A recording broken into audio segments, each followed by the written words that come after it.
Child sexual abuse can be a difficult and uncomfortable topic to discuss.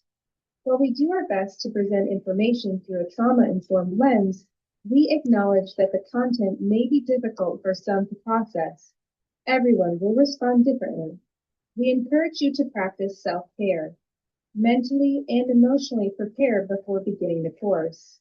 Take a break and revisit the course later if the information becomes difficult. If you are unable to complete the training, please reach out to your supervisor or program director to discuss alternative learning solutions. Child sexual abuse is a significant problem, but it does not have to happen. Training like this is an important step to prevent a child from being abused and suffering adverse effects. Thank you for your willingness to learn about this sensitive topic. By the end of the course, you will have a better understanding of the scope and impact of abuse and be empowered to identify red flag behaviors that fall outside of the acceptable zone. Manage high-risk situations where abuse is more likely to occur and respond to and report red flag behaviors and suspected abuse with confidence. This course will take approximately 45 minutes to complete.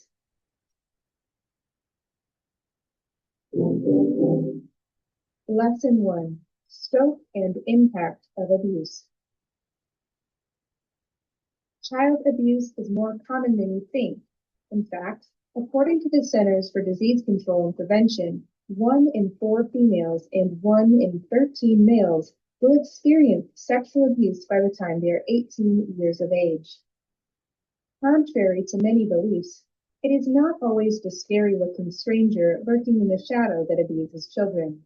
Research shows that 90% of child sexual abuse is perpetrated by someone known and trusted by the child or the child's family member. Only 10% of incidents are committed by a stranger. That's right. An abuser is most likely to be someone known to the child, like a respected teacher or community member, a coach everyone loves, or even a close family friend. You can't identify an offender by appearance, occupation, or gender. The truth is that offenders can be any race, national origin, gender, or age. That's why it's important for you to understand the full scope of abuse. Offenders must have 3 things to perpetrate abuse: access to, privacy with, and control over children or youth. Access is the first condition that must be present for abuse to occur. An offender will do whatever is necessary to gain access to children: become a youth pastor at a local church, volunteer to be a camp counselor, or babysitter for a family friend. Offenders may seek employment or volunteer opportunities at organizations like yours to gain access to youth. Offenders also need privacy. Privacy means interacting with a child or youth without being observed by others. An offender may look for opportunities to be alone with a child in a physical or virtual space. Locations like an empty locker room, deserted stairwells, or office with the door closed are examples of physical locations an offender might use to be alone with a child. They may offer to drive a stranded child home or invite a child on a camping trip to be alone with them. They might also use social media sites and messaging apps to exchange private messages with a child. The third condition an offender needs is control. Control means using power and authority to influence a youth's behavior or emotions. One way offenders gain control is by manipulating a child and adult into thinking they are a good person, someone that is dependable, who can be trusted, and who loves to lend a helping hand. They may spend days, weeks, months, and even years establishing control over the child they want to abuse. This might be surprising, but did you know youth-serving organizations are just as likely to have an incident of youth sexually acting out or abusing another youth as an incident of adult-to-youth abuse? In fact, a little more than half of the incidents reported to Praesidium are in regard to incidents of youth-to-youth abuse. Youths of any age or gender, from preschoolers to teens, can act out sexually. Sexual interaction may stem from natural curiosity. However, it is not appropriate to allow sexual interactions of any kind to take place in your organization. While it might seem harmless or even age-appropriate, This behavior can quickly escalate to abuse if not addressed. Regardless of the age of the offender, sexual abuse has a profound effect. Later in this course, you will learn specific strategies for preventing and responding to youth sexual activity and abuse.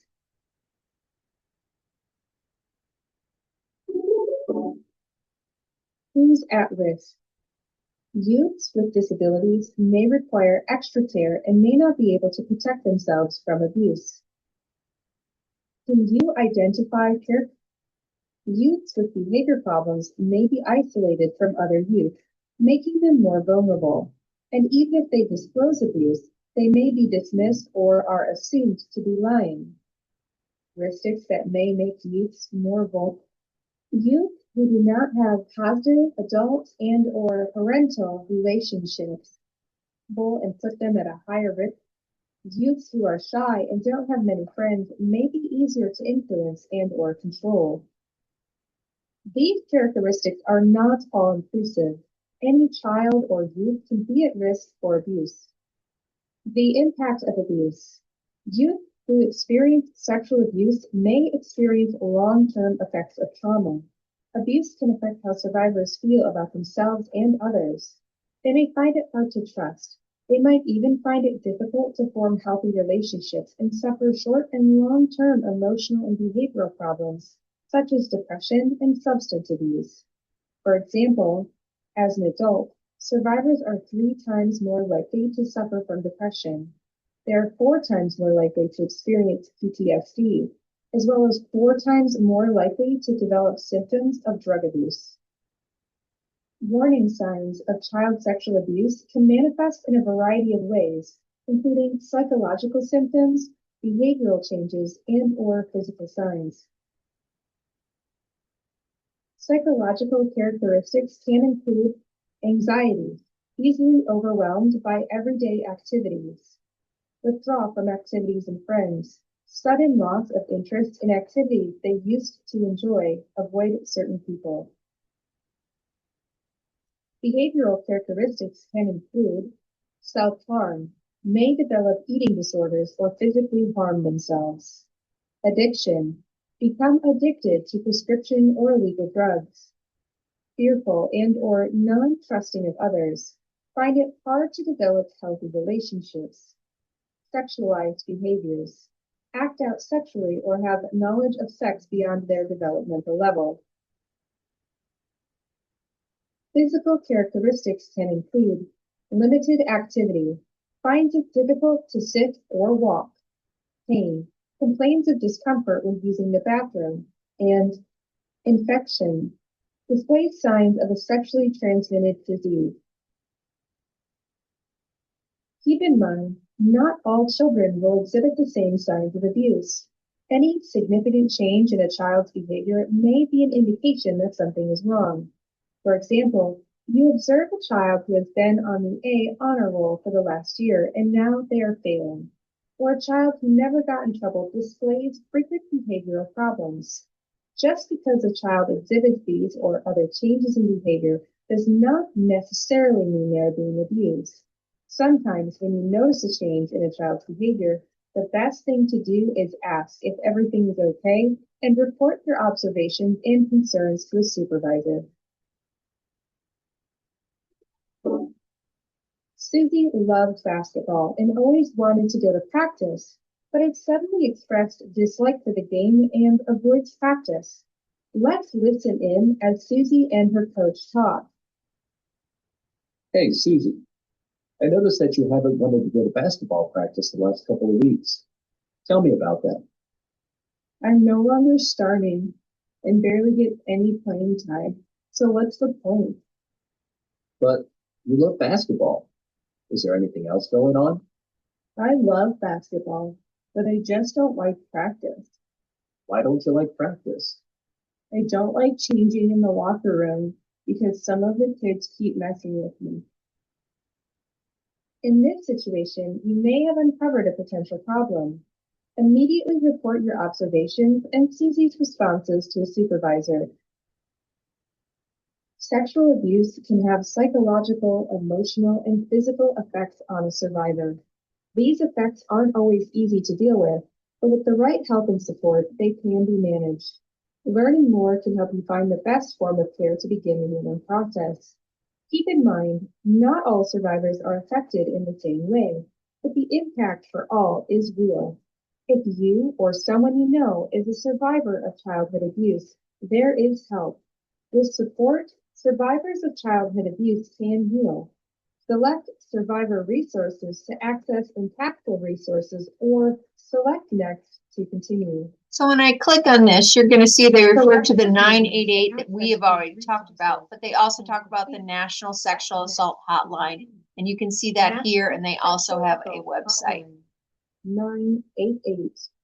Suicide and Lesson 2. Red flag behaviors and high-risk activities. Boundaries are limits and guidelines used to draw a line between what is and is not acceptable.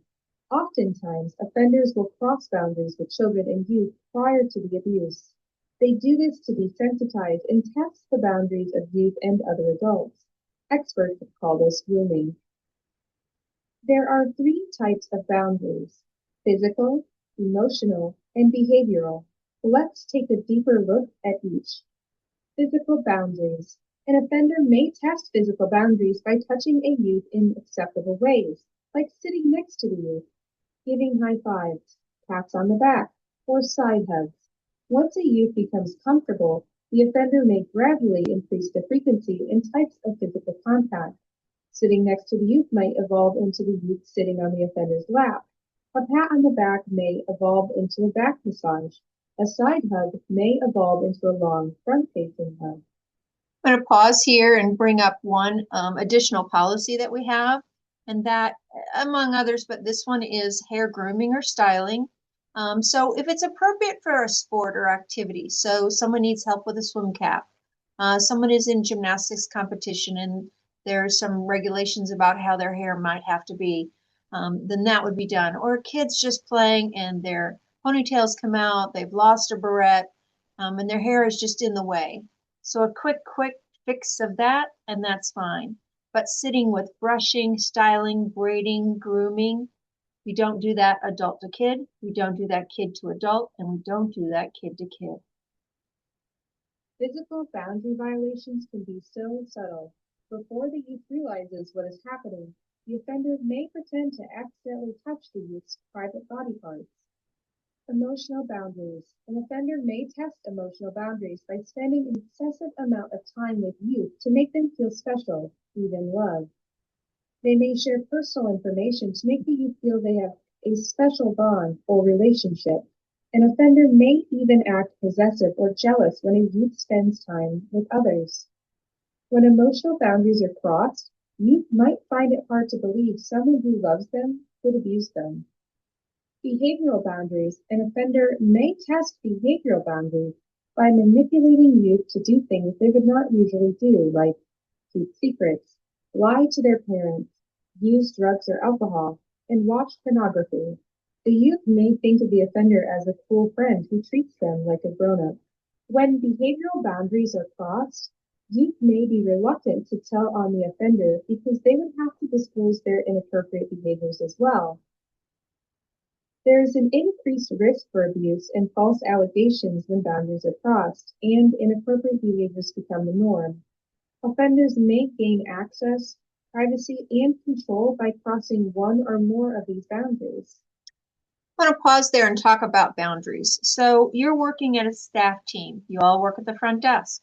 You're a team of lifeguards, swim instructors, team of fitness instructors, in the youth development field or department. When you're at work, you're all equal with the same things expected, regardless of your age. And when you're at work and you're communicating, you're going to use the appropriate approved communication. It might be an app, it might be something in the Paycom app, but it's something that is approved by your department that everybody has equal access to. And that's at work. When you step out of the work, I want you to remember that there is an age difference. 25% of our employees are minors. They are under the age of 18 years of age. So the policies and procedures that you're hearing today in this training apply to them.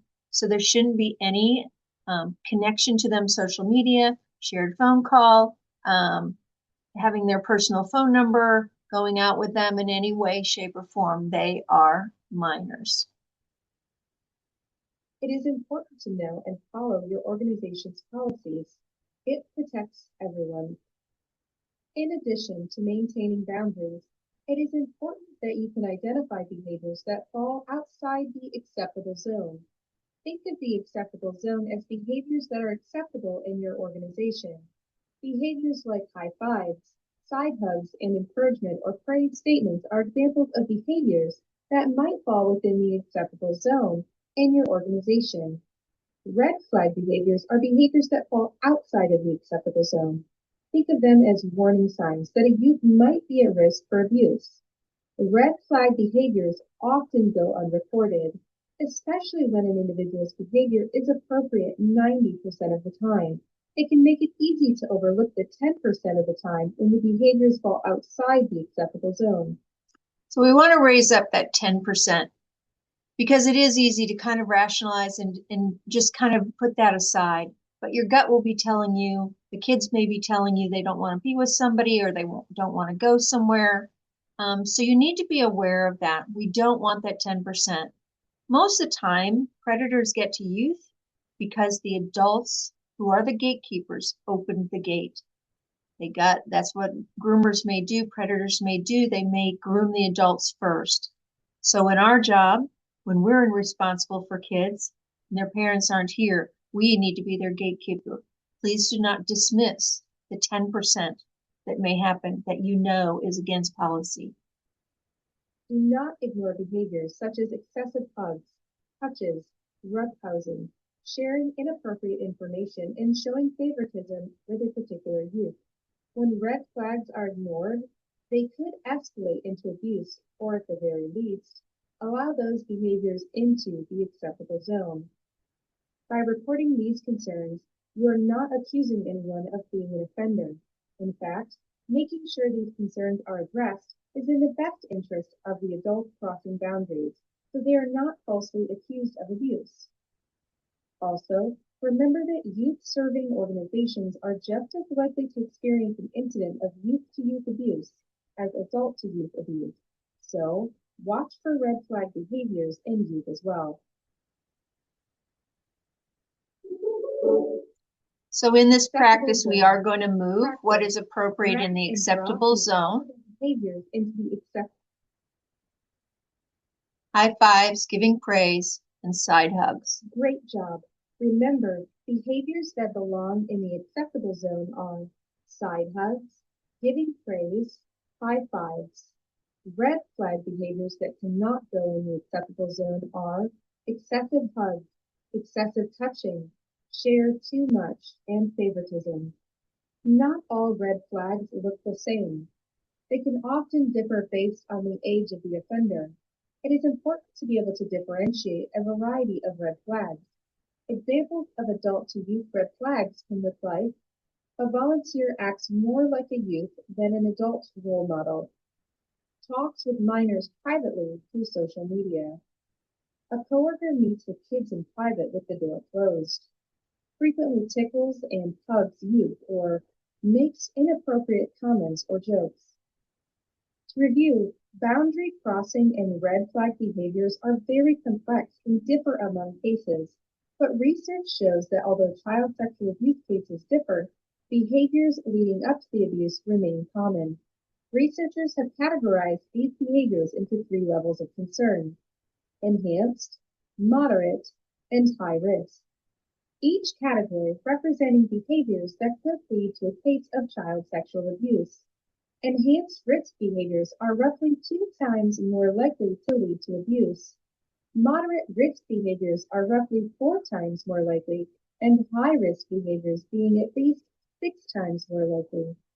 Take a moment to review the previously discussed behaviors and observe where they exist in the chart. When ready, select Next to continue. So we'll pause here for just a moment so that you can take in each of those columns and kind of see where those behaviors that are in the unacceptable zone, outside the acceptable zone, where they sit and how they may enhance the risk. Remember, youth-to-youth abuse and sexually acting out is different than adult-to-youth abuse. Youth-to-youth abuse is typically more opportunistic and spontaneous. Generally speaking, pay attention to youth who use sexualized language or behaviors, taunts or harasses other youths, violates others' boundaries, dominates other youths, or avoids adult supervision. Here are a few additional tips to help prevent youth-to-youth abuse. Group children together by age. If possible, children in groups should be no more than 2 years apart in age. For example, you might have a group of children ranging in age from 5 to 7 and another group ranging from age 10 to 12. If children of different age groups are together, always be aware of their interactions. If a child makes sexually explicit remarks or gestures, supervise them closely to ensure their interaction with other youth is appropriate. If you observe a child who displays sexualized behaviors, immediately notify your supervisor. Supervision is key to preventing inappropriate interactions between youth. Always try to maintain a line of sight of the youth in your care to ensure proper supervision. Next, we're going to discuss some high-risk locations and activities where abuse is more likely to occur and how to supervise those areas strategically. Some locations and activities can be difficult to supervise, creating a higher risk for inappropriate behaviors or abuse. High-risk locations and activities make it challenging to restrict access, privacy, and control. High-risk locations include bathrooms, locker rooms, stairwells, empty rooms, and areas with obstructed views, such as playground equipment with mazes or tunnels and rooms without windows. Public areas shared by individuals outside your organization are also considered high risk. In addition to high-risk locations, there are programs, activities, and times that may increase the risk of abuse. Take a minute to consider the programs and activities offered by your organization. Do you have unstructured or free time before and after your program? Do you transport youth to and from activities? Do you have youth participating in overnight activities? If you answered yes to any of the questions, you have high-risk activities. Activities that are less organized and provide free time for youth do not mean free time for staff and volunteers. You must remain vigilant and watch for boundary crossing and red flag behaviors. Managing high-risk situations can go a long way in protecting the children in your care. Practices to help avoid high-risk situations can include, but are not limited to, avoid one-on-one interactions by having multiple people supervise. If you find yourself alone with a youth, remove yourself from the situation or ask another adult to join you. We're going to pause because we want to make sure that we don't have the perception that you can just walk away from a child if you're in a one-on-one situation.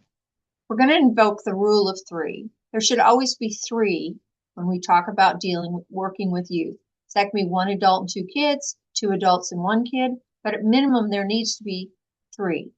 So if for some reason you find yourself in a situation where suddenly you're one-on-one with a child, you're in the building, you're in a program, go to where other people are.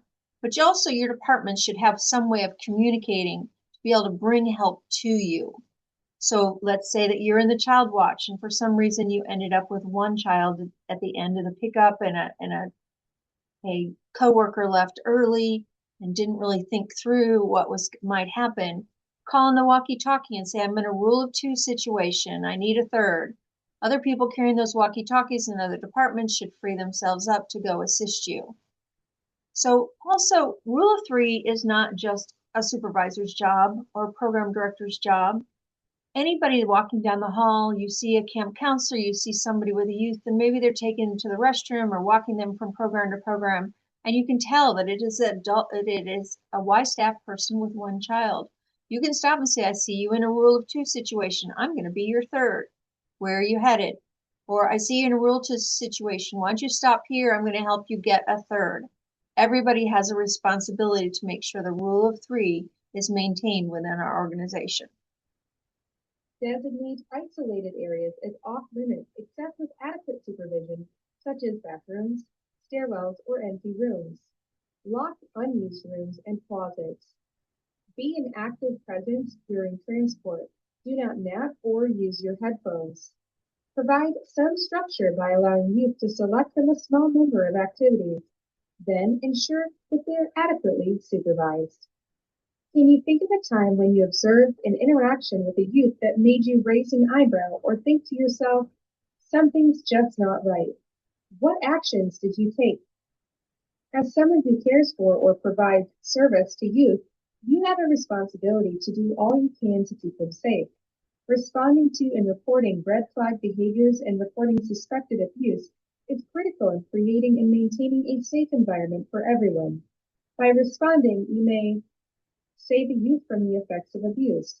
Youth who have been abused are at an increased risk of self-injury, drug and alcohol abuse, and depression. Protect survivors and prevent the abuse of others. Offenders often abuse more than one youth. Many times the behavior continues until they are caught. Prevent a false allegation. If someone is exhibiting red flag behaviors, they're placing themselves at a higher risk to be falsely accused. Influence your organization's policies and best practices. By bringing attention to the lack of or gaps in policies, you could reduce the risk of an incident. Here are actions you can take if you observe behaviors outside the acceptable zone before the behavior rises to the level of suspected abuse. Interrupt the behavior. Interrupting the behavior can be as simple as making your presence known or discreetly reminding a colleague or youth of an organizational policy. Redirect the behavior. Redirecting the behavior immediately stops the behavior and allows you to help bring the behavior back into the acceptable zone. Report the behavior to a supervisor or program director. Although you have interrupted and/or redirected the behavior, you must report it. Responding to behaviors outside of the acceptable zone does not have to be awkward.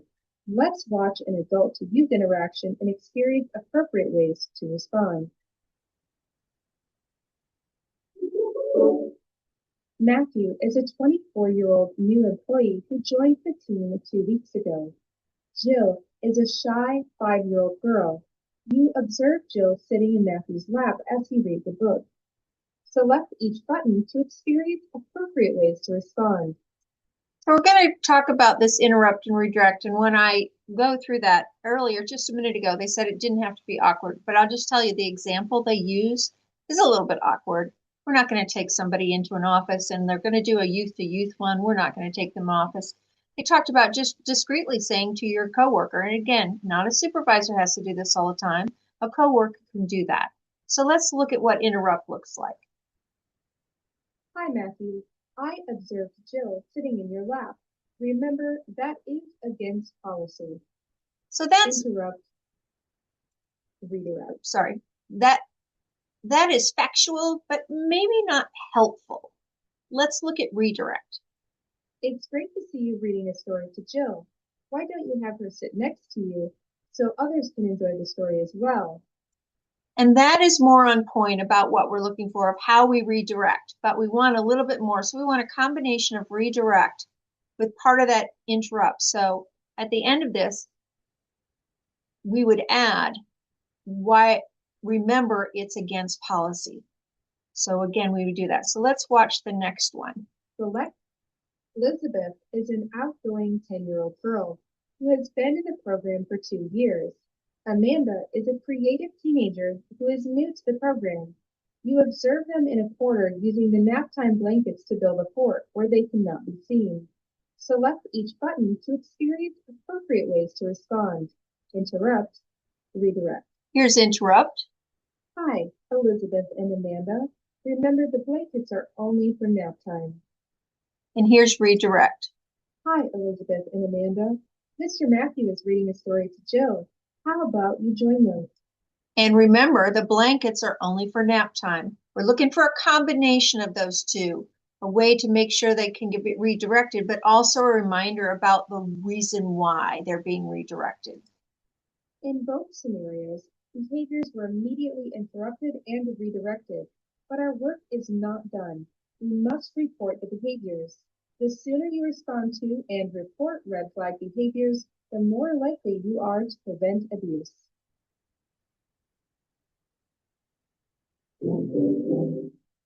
Lesson 3. Respond and report suspected abuse. Previously, we interrupted and redirected Elizabeth and Amanda's behavior. Now, all that needs to be done is to report the behavior to a supervisor or program director. But wait, haven't we already done enough? If we report the incident to the supervisor, couldn't Elizabeth and Amanda get in trouble? Might the supervisor blow the whole thing out of proportion? After all, Elizabeth and Amanda are good kids. You may find yourself second guessing if you should report red flag behaviors to a supervisor. Don't talk yourself out of it. Don't minimize or rationalize red flag behaviors you may witness. Notifying your supervisor of red flag behaviors is just as important as reporting suspected or known abuse. Reporting red flag behaviors and known abuse is critical and may prevent harm to a child. We acknowledge barriers to reporting can exist. Here are some common barriers to consider. Unclear organizational policies and reporting requirements. If you're unclear about your organization's reporting policies, now is a great time to talk with your supervisor or program director. Failure to see the larger pattern of behavior. By notifying your supervisor about red flag behaviors, you can help your organization determine if the behaviors are part of a larger problematic pattern and determine the most appropriate way to handle it. Fear of accusing someone in your organization of abuse. Reporting a boundary violation does not mean that you are accusing someone of being an offender. They just might need more coaching on proper boundaries with youth. Other common barriers include fear of confrontation and/or retaliation and not feeling supported by leadership or colleagues. I'm going to stop to just bring up to you about the fear of confrontation, retaliation, and not feeling supported. If that is happening to you in any way, shape, or form, just know that that is not tolerated. You can go to your supervisor if you feel like your supervisor is not being responsive. Just work your way up the chain of command because this is inappropriate and it's just simply not allowed. That's not the culture and environment we want to have. If you have second thoughts about reporting red flag behaviors and/or suspected abuse, remember it is critical and may prevent harm to a child. Always err on the side of caution and report red flag behaviors or suspected abuse to a supervisor. We all have a moral responsibility to report abuse, but as someone who cares for or provides services to youth, you may have a legal responsibility to report suspected and known abuse. So, if you suspect abuse, take the following steps. If the child is in immediate harm, remove them from the situation. Next, report to your supervisor and ensure the authorities are notified. So later in this discussion, we will be talking about reporting, and it's important. We want to make sure we get incident reports filled out and all of that. But I want to lift up at this moment that what we're really trying to do is stop the action from happening. Report internally to what's going on, and then we will activate our crisis response, our incident response. That might be 911, that might be DCFS. We're going to stop and take the action first, get everybody safe. Then we're going to go do the paperwork. There may come a time when a youth discloses abuse to you. It might be a vague comment about not feeling safe around a particular person or place, or they may directly tell you someone is hurting them. Imagine how difficult it must be for the youth to share their experience. The way you respond is critical. The first step you should take if a child discloses abuse to you is to remain calm. Your initial response can affect how much the youth tells you about the abuse. Take a deep breath and prepare to listen. As you listen, focus on the details of what the youth is sharing and show compassion. This is not the time to pass judgment or criticism. Simply listen and believe what the youth is telling you. Reassure the youth that disclosing is the right thing to do, and thank them for being brave enough to share their experience with you. You can also reassure them that they did nothing wrong and ask how you can help them feel safe. You may need to take immediate action to remove the youth from the situation or separate them from the person who made them feel uncomfortable or abused them. As soon as possible, document what the youth told you. Use the exact words the youth used to describe the incident. Don't try to determine the mindset of the alleged abuser or youth. Stick to the facts only. The final step is to report. Follow your organization's internal reporting policy and report suspected abuse to local authorities. Investigating and fact-finding on your own could interfere with your organization and the local authorities' ability to conduct a thorough investigation. How should you respond? So in this activity, we're going to put those things in order, and you can see, take a deep breath, prepare to listen, focus on the details, what's being shared, and show compassion, telling youth that disclosing is the right thing to do and thank them, use their exact words, and follow the policies. Drag and drop the yellow key terms over the correct description. If incorrect, the key term will return to its original location.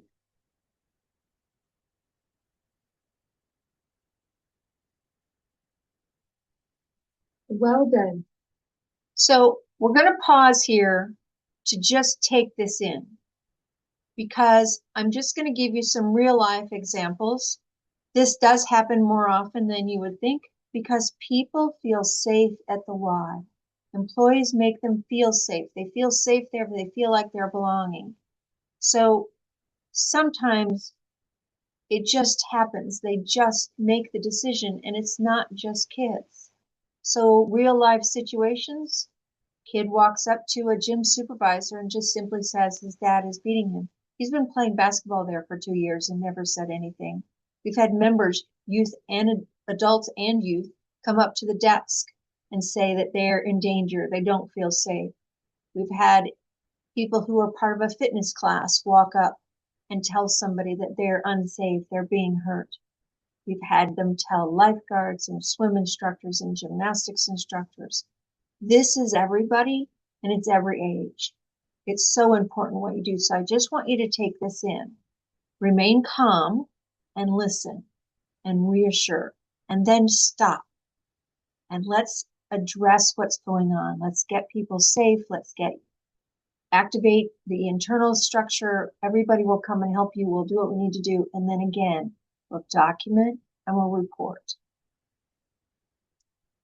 How you respond to suspected or known abuse matters. If a youth discloses abuse to you, follow these steps as well as your organization's reporting policies. A mandated reporter is required by.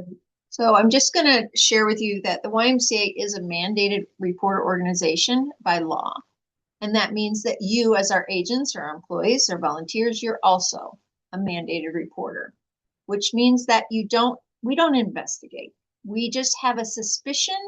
We've been told stuff, we see stuff, we just worry about stuff, and we report that to DCFS. And then we report it also as a YMCA to law enforcement. And it's their job to investigate. We cooperate fully. Our employees are also expected and required to cooperate fully. So I'm going to kind of jump past this section because you are a mandated reporter. Law to report abuse. For a list of mandated reporters by state, contact your supervisor or program director.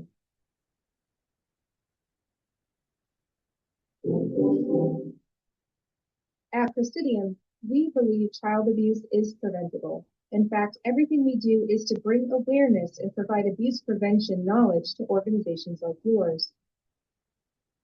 Before you wrap up this So we course, are going to wrap up by just going through this together. So let me skip to this.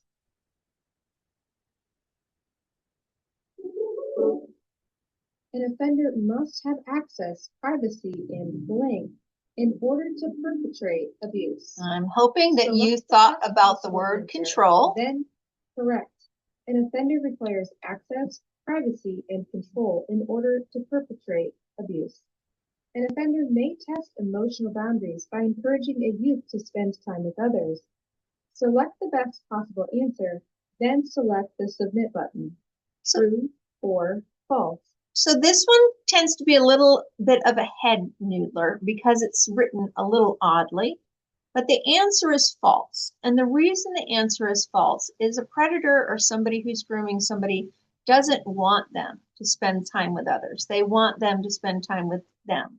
So an adult may say, well, I thought we were special. I thought that you love me. I thought you want to spend time. You also see this in relationships, or maybe somebody is limiting somebody. Maybe they're tracking them on their phone. Maybe they don't let them go out with friends. They always want to know where that person is. We also see this youth to youth. They might say, if you're friends with them, then you can't be friends with me. So it is false. They don't want them to spend time with others. Correct. An offender may test emotional boundaries by encouraging a youth to spend time with them instead of with others. What should you do if you find yourself alone with So a I'll just child? remind you that Select we the don't best really possible like answer. the way they have removed yourself from the situation. Remember, this is about the rule of 3. Correct. Remove yourself from the situation. Notifying your supervisor of red flag behaviors is just as important as reporting suspected. And I'm or suspecting known you're abuse. thinking true, So true, let's true, do that. and that is the right answer. Your supervisor of red flag behaviors is just as important as reporting suspected or known abuse. Which professional? This one is teachers, principals, and school personnel. It was in the mandated reporter section, and it includes then YMCA employees. Correct. Teachers, principals, and school personnel are most commonly mandated to report suspected or known abuse.